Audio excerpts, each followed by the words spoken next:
a bit of distributional analysis for the Mendeley readers. We wanted to see what, are there any outliers in the data? So what is the structure? As we can see from the graph on the right, there is one value which is very high, 3,400, when only 1% of the data is bigger than 157. So there's a very, very big outlier. We trimmed the data and we decided to run another correlation analysis to see if the results are getting different. However, this did not bring a very big change, so I didn't include a new correlation matrix because the numbers were almost the same, even with trimmed data. Then we decided to look into time and changes of different values over time. The date here is taken from the first xenon variable, which is the first time when Altmetrics recorded that this article had been tweeted about or Facebooked about or talked about in any social media. As we can see, there's a very clear trend. As if the article is older, it has more Mendeley readers, and the newer it is, the number of Mendeley readers decreases, and the R-squared is almost 1, so a very nice fit. The Altmetrics score does increase slightly over the time, R-squared being 58, but it is a very slight correlation, and it's not extremely significant. The way this was calculated, we took the articles that were published in half-year chunks. So for example, the second quarter of 2011 is the first date, and we took the average of each of the variables. So for example, for Altmetrics, it was 9, the next year was, next half year, sorry, it was 6, and we plotted this graph. The next graph is the correlation coefficients, again, by 6 months interval. We were interested in this because we thought that since Twitter has become more popular over the years, in 2011 there were less accounts and less users than in 2016. Maybe articles that were published in 2016 and were tweeted about right away will have more people reading it. So the most important for us, the orange bar, correlation between Mendeley readers and Twitter. The R-squared is 35, so there is a slight increase over time, but it is not as high as we expected originally. Our general conclusions. There are no significant correlations between tweets and Mendeley readers, and demographics do not significantly affect the result. So if scientists tweet about it, doesn't mean that more people are going to read about it. There's only a slight increase in mentions of an article over time, since the Altmetrics score increases not by a lot, and it's mostly composed of how if the article was talked about in the news, if it was tweeted and Facebooked about. There is a clear decreasing trend in Mendeley readers over time. So the older the article is, the more people have downloaded it in Mendeley and read it. And the division of the correlations into half-year blocks did not show a significant change. To go back to our original question, does tweeting have a positive effect on the number of reads? We can say no.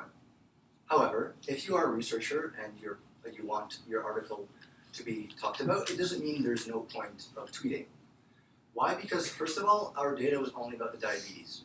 If your research is not in that area, there's a chance that it will be talked about more if you tweet about it. Next, Twitter is becoming more popular and popular over the years. So, for example, in 3 or 4 years, more people are going to tweet. There's going to be more accounts.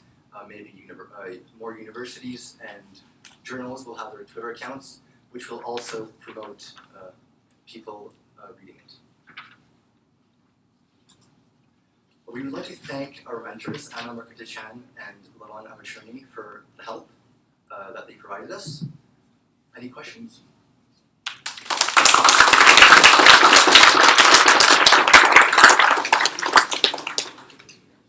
I have a quick question. If you go back to the beginning of the presentation, when you say about right now, how do you select those members of each of these groups? The altmetric data set they already had, they had already separated into these things, so we just put the numbers from there. Okay, it's already separated. Yes. And another question is, you show the correlation with Twitter and the altmetric, but you know that altmetric does use data from Twitter to compute the score, right? So that was expected somehow, right? Yes, yes, it was expected. We just showed it as a graph. It was only weighted 0.25%, 0.25, so it wasn't as high as the other things, like news had the biggest impact on the altmetric score, so we wanted to see graphically about how much it represented. Yes.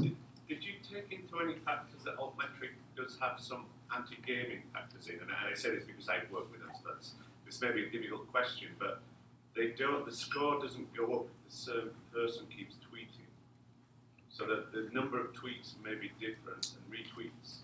So that may not have been in the data set, but it is somewhere around altmetric's sort of website and how the score is calculated.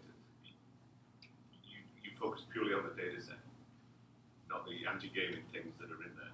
Yes, we mostly use the data set, and we thought that Mendeley readers would be a bit more important than altmetric score, because altmetric score is essentially how hyped up or how talked about is an article, and if you tweet about it, as I don't remember what the question was, if you tweet about it, doesn't mean the person reads it.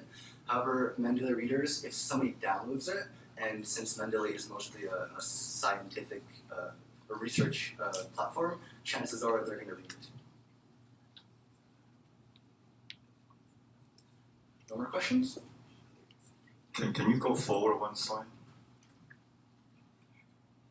Yep. No, pass. This one? Yeah, that one. You said there's no relationship on that chart. If I squint, I could see a relationship. Not everything in the world has to be linear. I mean, we said it was low correlation. That thing has a non-linear relation.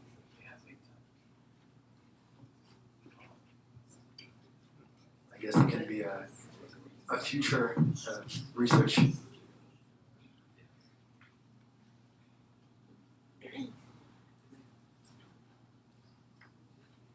else?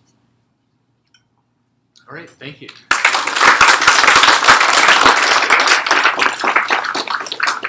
We can have our 16 come on up. Your presentation should already be on the laptop, so you should be good to go. Ah, there they are. Sweet. All right. Sure.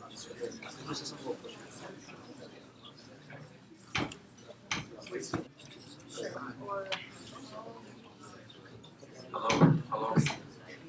Seth? No, unfortunately. Oh, no, it's fine.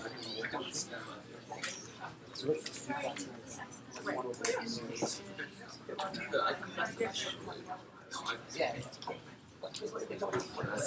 I'll let you guys know when you hit the 12-minute mark. Right? As soon as you guys start, I'll start timing. Thank you. Ready? Go for it when you're ready.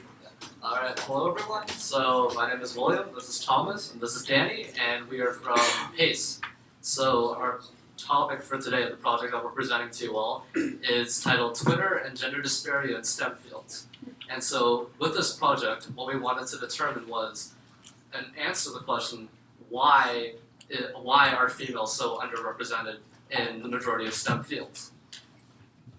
So, chapter 1 of the project. So this will discuss the ideology of the project and our use and the power of Twitter.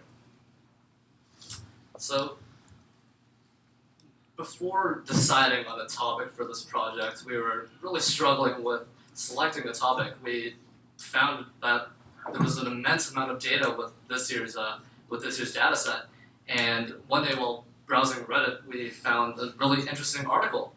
And this article stated that less than 20% of graduates in computer science, engineering, and physics in the United States in 2016 are female. And we found that really surprising, as really we're aware that there is a gender disparity in STEM fields with male to female ratios, but not to this much of an amount, ratio of 1 to 5. This is an immense amount.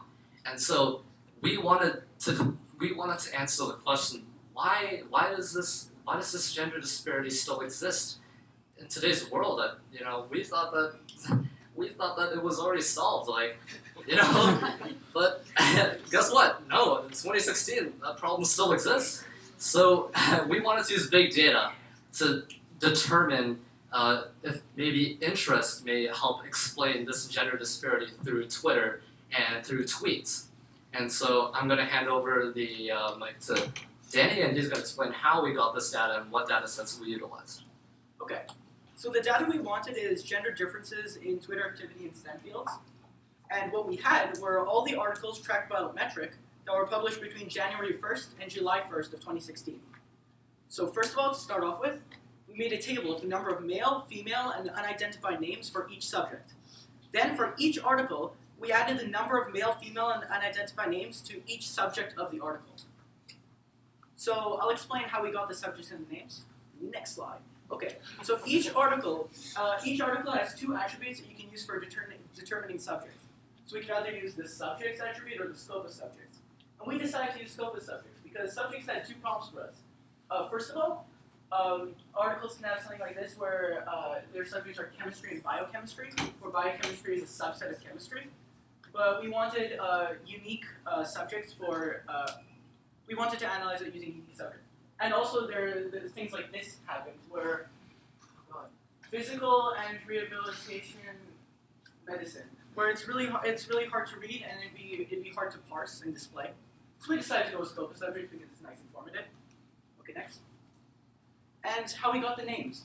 So for each article has a list of Twitter posts, and each Twitter post might have a name associated with it. And that name is user defined, so we had to parse it. So parsing names. First, we obtained a list of first names, and we assigned a gender to each first name based on the frequency of use of the first name. And then we also obtained a list of prefixes. So here you see some prefixes. There are the male prefixes, here are the female prefixes, and here are the gender neutral prefixes. So we took each name, and we removed all gender neutral prefixes and all characters that weren't alphabetical or spaced. And then we checked if the name had a male prefix or a female prefix at the beginning. And if it did, we're done. We know the gender of the name. But if it didn't, we compared it to our list of first names and saw if it was already in there. And if it was, then we have the gender of the name. Oh wait, yeah. No, we used R for most of these tasks because it works very well with handling data and you can test the data really easily. And we use Python for assigning the genders to the names because it's really good for writing fast scripts. But since submitting the paper, we realized that we could improve our name parsing, so we redid our analysis. And now we have the number of unidentified names, as well as more names than we had before. And we improved the runtime of our analysis from 5.8 hours to 35 minutes. Okay, your turn. Awesome. So thank you, Danny. So I'm going to talk about that analysis we have now. So up displayed now is the primary graph showing our data. So adding up to 1 is the male and female gender ratios for each subject. The gender ratio is defined as tweets by that gender over the total number of identified tweets. So an identified tweet is either a tweet that's been confirmed to be male or a tweet that's been confirmed to be female. They will always add up to 1 since it's all identified tweets, so either of them. And then they are arranged in such a plot by field, arranged by female interest going up and to the right. So when you look at this data makes sense considering a lot of perceptions and ingrained almost stereotypes in society. So for example, take nursing. Nursing was the only field on our test to score over 50% of female tweets. Now this makes sense when you consider the fact that nursing has traditionally been a female-dominated industry in terms of employment numbers, statistics, and just general education. Now, if you go and look at the other end, for example, physics and astronomy, mathematics and material science, those are sciences that in our society have a stereotype of being associated with, in general, males, and our data reflects that in a higher male ratio and a lower female ratio. So now I'm just going to tell you a bit about our data. So we used all 550,000 data sets provided, and we were able to extract many, many tweets from that. So although our gender recognition improved dramatically, since this scale on the right is a log scale, we improved almost 2 orders of magnitude. and we're able to identify 100 times more names than before, we were only able to identify about 40% of the names. The other ones either had special characters or were unpostable for a variety of reasons.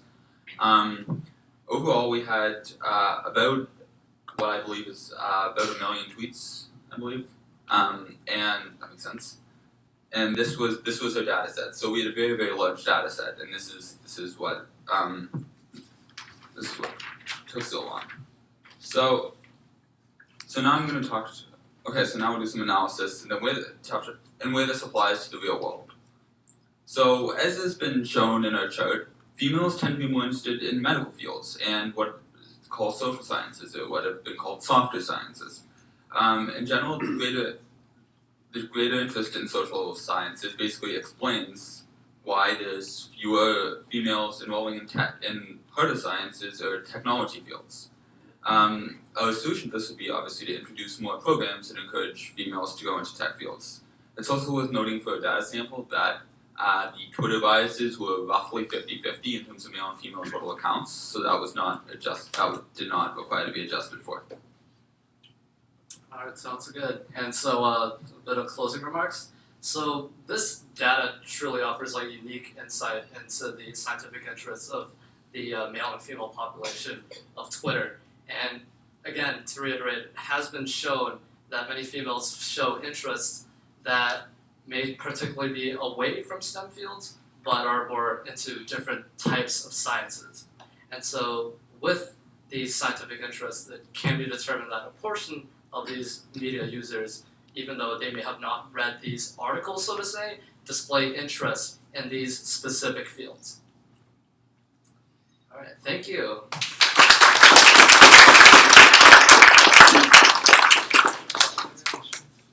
I have a quick question.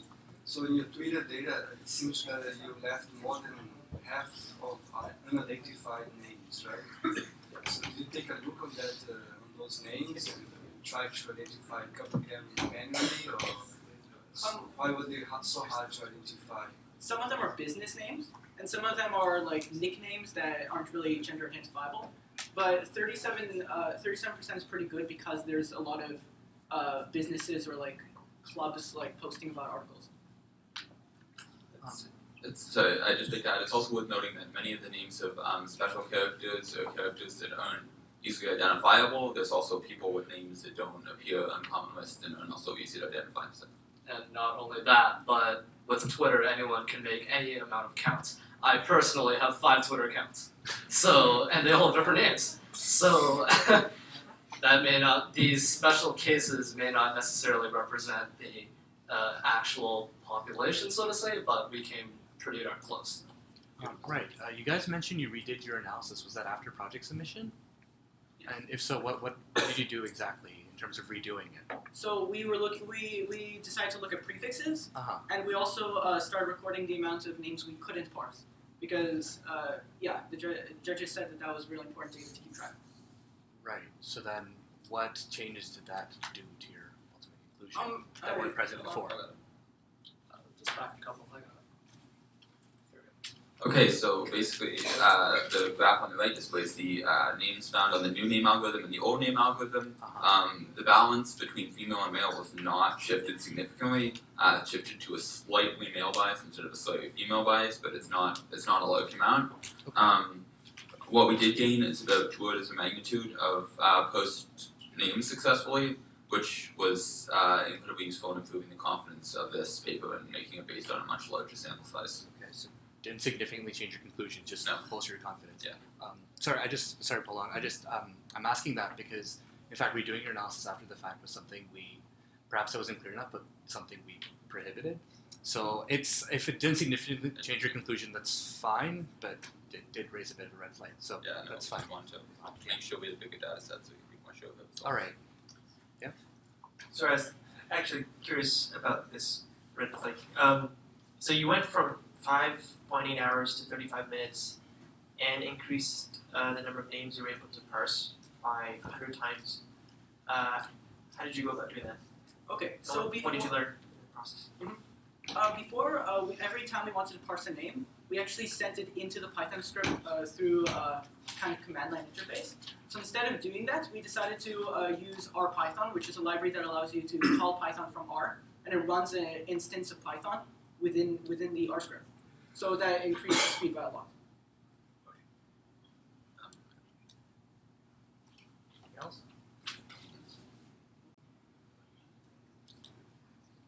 Great, thank you.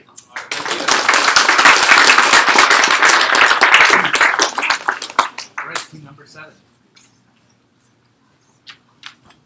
Sorry, there isn't really room here, is there?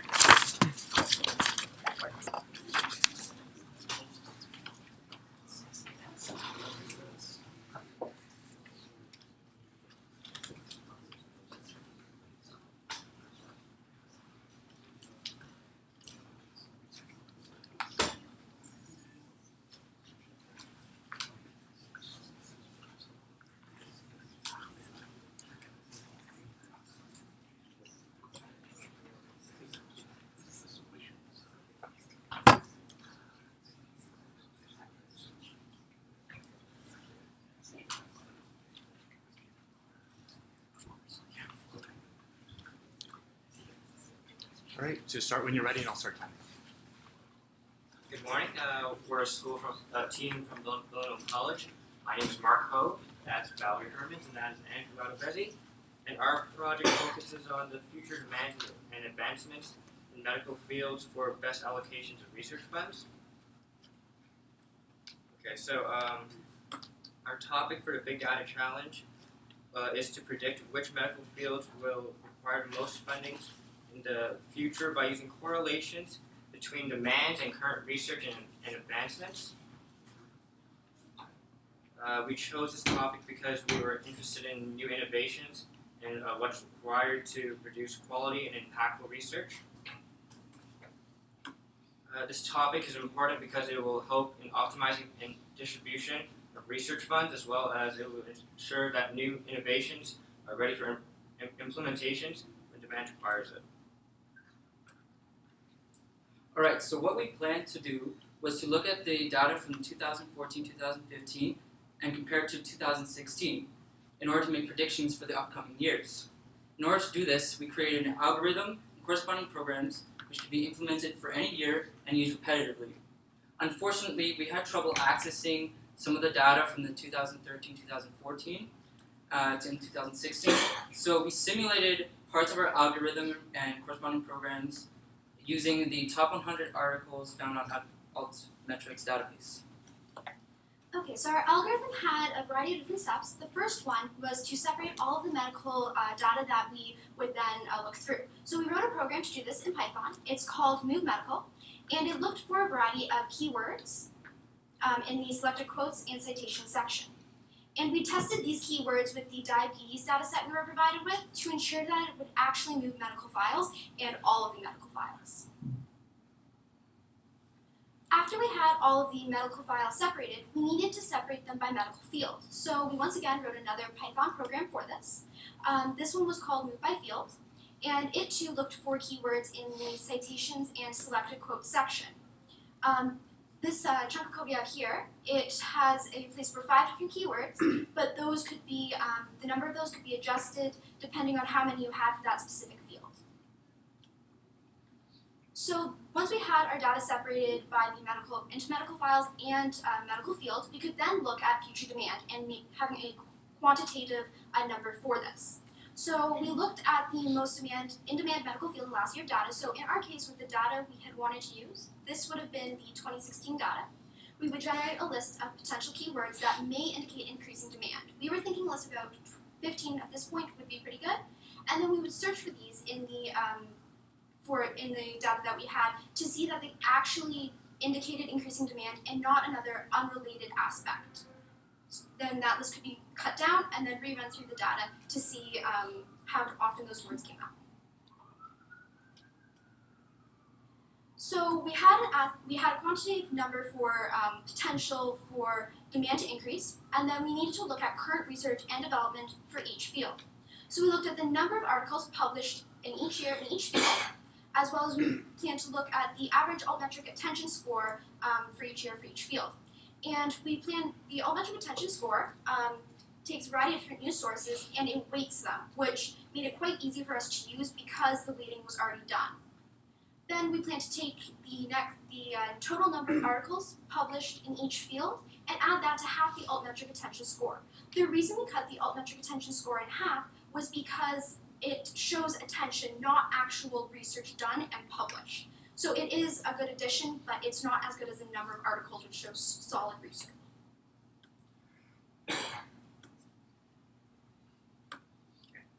So, the last thing to do is to compare the fields with the 10 lowest research and development scores, the 10 fields with the highest number of appearances of keywords for increasing demands. We're looking for medical fields that have a low research and development score and a high number of appearances of keywords. So why would this algorithm and the results it provided matter? It would allow for better allocation of research funds, which would benefit an increasingly large number of patients, ensuring that the funds that are given can work for the most people. It also ensures that the technology is there and already ready to be implemented when the demand for it increases. It can be utilized at any time. So we can use it, if we have the data, it can be implemented today, or it can be implemented 5 years in the future to predict 3 years after that point. It helps to avoid severe disconnections between research and development and demand. So, for example, we could be researching in a field that there isn't a lot of demand for, but we could be ignoring the one that there's a lot of demand in. So why we chose the top 100? So once again, due to the difficulties we had pulling and accessing the data, that was needed to execute our program, we used the top 100 to mimic what our algorithm could do. And we are aware that this is not the best sample size that we could have, and we can't really conclude reasonable demand in the future.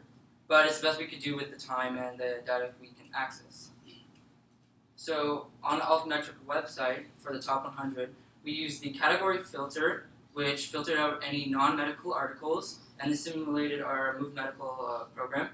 And then we manually cataloged each of the articles into 17 fields, such as cancer, viruses and antibiotics, and cardiovascular disease.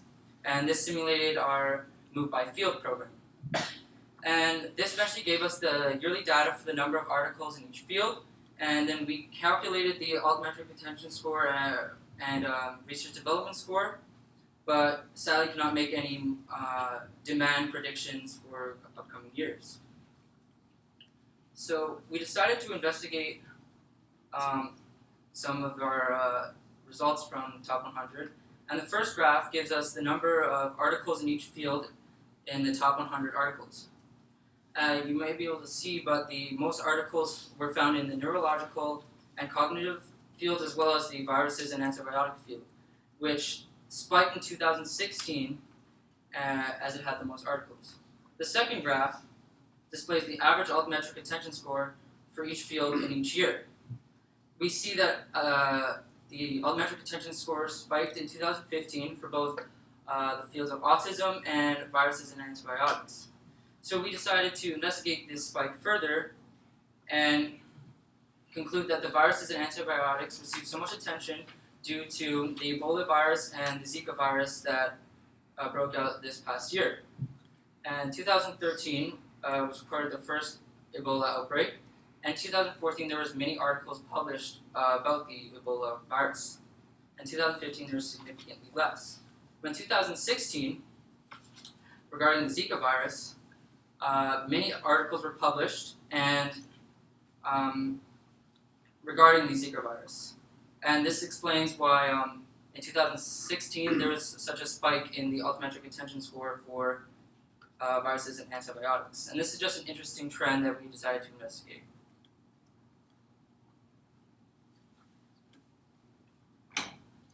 Okay, some future extensions for our projects would be to execute the algorithm with the data we had trouble accessing, as well as due to the science constantly evolving at such a rapid rate, trends from the top 100 could then be incorporated into these results. Overall,